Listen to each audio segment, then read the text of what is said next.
මේ විදිහට මුහුණ හොඳට පැහැපත් කරගන්න පිරිසිදු කරගන්න ඕන නම් මේ ක්ලෙන්සර් හදාගන්න. අර්ථාපලල කෑල්ලක් අවශ්‍ය වෙන අර්ථාප කියනවල දන්න ස්කින් එකට මිල්ක් පවුඩර් ටිකක් අරගන්න. ඊළඟට කඩලු පිටි ටිකක්, කහ පවුඩර් ටිකක්, ඇලෝවෙරා ජෙල් මෙච්චරයි. අපි බලමු කොහොමද හදාගන්නේ කියලා. මේ විදිහට අර්ථාපලල කෑල්ල හොඳින් ග්‍රේට් කරලා ඉස්මෙ ටික වෙන් කරගන්න. අර්ථාපල වල ඔයාලා දන්නවා ඇසිලික් ඇසිඩ් අඩංගුලා තියෙනවා කියලා. ඇසිලික් ඇසිඩ් කියන අපේ ස්කින් එක පැහැපත් කරගන්න ස්කින් එකෙන් ලප කැලල්ම කා ගන්න උදව් වෙන දෙයක්. ඒ නිසා මම හැමතිස්සෙම කියනවා නිතරම අර්ථාපල ඉස්මෙ ටිකක් මුහුණ ආලිප කරන්න කියලා. දිනපතාම වගේ උඩ ඔයාලගේ මුහුණේ තියෙන ලප කැලල්ම කාගෙන මුහුණ පැහැපත් කරගන්න පුළුවන්. ඊළඟට මම මෙතනට එකතු කරගන්නවා කඩලු පිටි. කඩලු පිටි තේ හැඳි දෙකක් එකතු කරගන්නවා. මිල්ක් පවුඩර් තේ හැඳි දෙකකුත් එකතු කරගන්නවා. කහ තේ හැඳි කාලක් විතර වගේ වෙන්න එකතු කරගන්නට කියනවා නම් ගොඩක් හොඳයි. නැත්නම් ඔයාලා ගෙදර පාවිච්චි කරන එක ගන්න.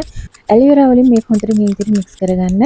දැන් තව මේකට අපිට දෙහි බිඳු කීපයක් එකතු කරගන්න ඕනේ. දෙහි කියන්නේ විටමින් C අඩංගුලා තියෙනවා. ඒ වගේ තමයි දෙහි කහ කියන්නේ ස්කින් බ්ලීචින් ප්‍රොපර්ටි අඩංගුලා තියෙනවා. ස්කින් එකේ පැහැ වැඩි කරගන්න, ලප කැලල් මකා ගන්න උදව් වෙනවා. දැන් මේ විදිහට ග්ලාස් බෝටල් එකකට මේක ස්ටෝර් කරගන්න සතියක් පාවිච්චි කරන්න පුළුවන්. ඔයාලට ඕන සිත කරන්න තියෙනවා නම් ඒ අය තියාගන්න සති දෙකක් විතර පාවිච්චි කරන්න පුළුවන්. මුහුණ ගෙඩි වගේ දෙන මීලියා වගේ නැත්නම් අපේ ස්කින් එක හරියට පිරිසිදු නොවීම නිසා හටගන්න ගෙඩි ඒවලට අපි මීලියා කියන ඒ වගේ තත්ත්වයන් තියෙනවා නම් ඔයාලට මේක ඔයාලා දිනපතා කිරීම වගේ ඒ තත්ත්වයක් නැති කරගන්න පුළුවන්. කිමිකල් එකක් නැතුව ඔයාලට පුළුවන් මේ විදිහට ස්වභාවික දේවල් පාවිච්චි කරලා ඔයාලගේ මුහුණ හොඳට පිරිසිදු කරගන්න. ඒ වගේම තමයි මුහුණ තියෙන කුඩා සිදුරු වල තියෙන ඔයිලි ගතිය, ඒවැය තියෙන මැරුණු සෛල සේරම ඉවත් වෙලා මුහුණ පැහැපත් වෙනවා. ඒ වගේම ඇක්නි පිම්පල්ස් තියෙනවා නම් ඇක්නි පිම්පල්ස් හටගන්න තියෙන ප්‍රවණතාවයත් අඩු වෙනවා. ඉතින් ඒ නිසා ඔන්න ඔයාලා ස්වභාවිකව මේ විදිහට හදාගන්න හොඳ ප්‍රතිඵල අරගන්න.